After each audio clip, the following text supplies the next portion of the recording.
Well, a warm welcome to this talk, and I hope you got the chance to look at those videos on the white clot or white clog syndrome that we've been looking at lately, because we need to know what's going on here, because the excess deaths are pretty well continuing, and I want to look at some of the data about that now. Now, I've got some graphics here that we normally look at from Our World in Data. I'll give you all the links shortly. Now, the United Kingdom, of course, we know that there's been very high excess deaths in 2022, 2023, but it's looking like in the latest data it may well be down a bit. Now, let's hope this is accurate and is not some sort of statistical artifact, and that it's part of a downward trend. But we see that the excess deaths have been very high of late, and that still hasn't really been explained. It's not really been addressed by the government at all. And when we actually look at this graphic here, also from the UK, this was deaths from COVID-19, percentage of care home deaths registered weekly involving coronavirus. And we see this was very high. Now, what I've been trying to find out is how many of these deaths, actually, the proportion of deaths that occurred in nursing homes still isn't clear.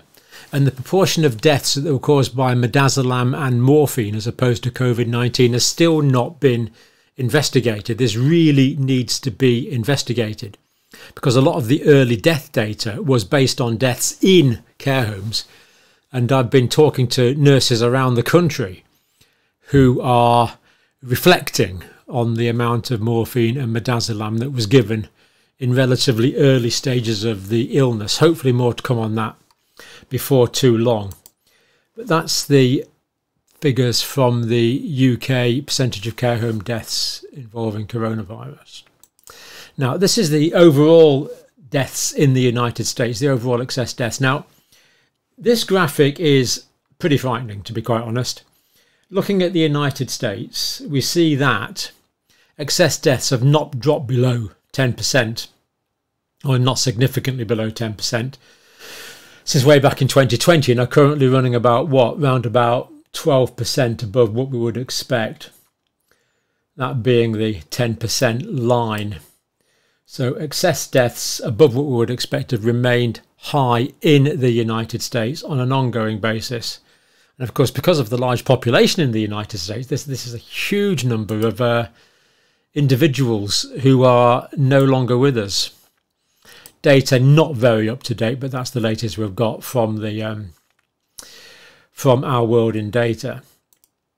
Now, Australia, again, here we see in Australia deaths from all causes compared to average over previous years. We see it has been really remarkably high for a long period of time. But again, as in the UK, there's some hope that this is going down now. Now, I am a little bit suspicious about this because, well, not suspicious, but it's inconsistent with quite a few other countries, and we believe that there's common factors operating in different countries. But if this is genuine, great. It would be good to stop reporting on excess deaths and start thinking about lots of other interesting aspects of health we could be thinking about. But we see 2021, 2022, 2023, huge amounts of excess deaths in Australia, up over the 20% mark for some of the time.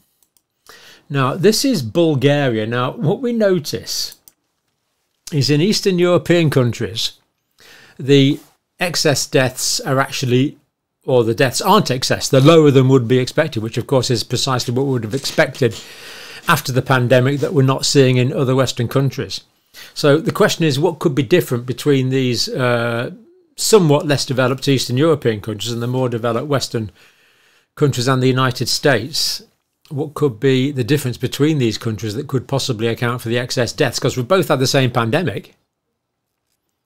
We both had the same pandemic. Therefore, it's likely to be something else, some cause or other causes. But this is what we see. So Bulgaria, as we would expect to see after the pandemic, 2022, 2023, deaths much lower than normal, as we would expect, because the more vulnerable people that would have died here in 2023 had already died, sadly, in 2021, 2022. So exactly as we would expect in Bulgaria. Quite predictable. But Canada. Dear me, what has happened to the country of Canada? I don't know. I've just been looking at some figures for Canada. I think it's something like 4.5% of the people that died in 2022 were, they call it MAID. It sounds really nice, doesn't it? Medically assistance in dying. And in Canada, abortions are allowed up to term, legally allowed up to term. What has happened to Canada? Canada used to be an ethical, moral country. Anyway, these are the excess deaths in Canada, well over 15%, have been 2023, 2022, they were way higher, 25, 30%. Not good in Canada. We really, I mean, human life is just so fundamental, isn't it? You know, there's something special about human life. And to politically jiggery-pokery around with it is just, it's just unconscionable. Anyway, that's Canada, excess deaths in Canada. Carrying on, again, the data's a bit out of date, but it's what we've got. Canadian data is, I mean, the MAID data in Canada hasn't been updated for 2023 yet. Why on earth not? It's almost as if there's something they don't want publicised to the international community. Why isn't it there yet? You know, it's not. Anyway, that's the excess deaths in Canada. Denmark, likewise, it's been high pretty well all the way through. Now we're seeing, what, about 12% excess deaths in Denmark, round about that mark there. But as we see, it's been high throughout 2023, 2022, 2021. Pretty consistent pattern with the other countries we've been looking at where excess deaths have been high since 2021. Finland, dear me. Very high excess deaths in Finland. 2021, 2022. So probably arguably the worst year of the pandemic. Yeah, there was some. But higher in 2021, 2022, and now 2023. We see we've actually peaked over 40% here, and it's now down to about 28%. So remarkably high excess deaths in Finland. Is there any commonality of cause between these excess deaths in these different countries that we're looking at? Germany, again, very similar pattern really, 2021, 2022. Currently, excess deaths in Germany are running at 24%, which is why it would be great if the data in United Kingdom and Australia is genuine, that it is down, but it'd be inconsistent with a lot of these other sophisticated Western countries. But Germany currently running at about 24% excess deaths. Hungary, Eastern European country, so as we'll see, basically round about the average. So in Hungary, the death situation is roughly where we would expect it to be, either slightly below zero or on zero. Very different from the other countries that we've been looking at. What could be the difference between Hungary, Romania, plate countries like that, Bulgaria, and Belgium, Germany, the United Kingdom, Australia, Canada? What could be the difference? If we knew that, we might know what's causing these excess deaths. That's Hungary. Ireland, again, similar pattern. 2021, 2022, 2023, high excess deaths still remaining in Ireland. Again, disappointing that the data is not more up to date, but that's up till the end of 2023. So the last figure there was about, what, 8% excess deaths in Ireland. Japan. Japan is just incredible. The amount of extra people dying in Japan is well over 20%. Well, it's just over 20% now, has been well over 20%, and has been all the way through 2021, 2022, 2023. A lot of excess deaths in Japan. Appallingly high levels of excess deaths. Netherlands, again, Sort of a deja vu feeling, isn't it? But this is deadly serious, I'm afraid. Netherlands, well, 2021's high, 2022's high, 2023 currently round about the 22% mark for excess deaths in the Netherlands. Really quite high. New Zealand, basically the same pattern. Currently running about 8%, but has been well up into the teens and the 20% for excess deaths just recently. Romania, again, as we would expect, much lower than average. Less people dying in Romania compared to the 5-year average, which is exactly what we would expect after a pandemic. Here we're seeing it. What's the difference? Why can't we talk about it? South Korea, again, it's been high all the way through 2021, 2022, 2023. South Korea currently, latest data, about 19% excess deaths. Taiwan, similar pattern.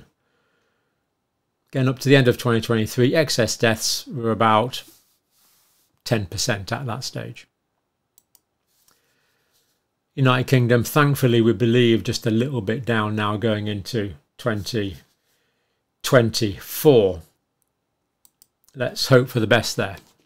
Now, I just want to play you a brief clip. We've had just Mr. John Watt on the channel, of course, and we saw him in, what's the word, conversation with the Prime Minister. And as you would expect, obviously, the British Prime Minister's kept his word, and Mr. Watt has been contacted. Let's get it from him directly now.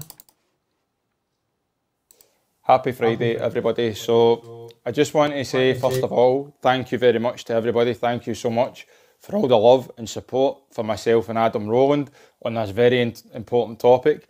Just a quick update as well to everybody.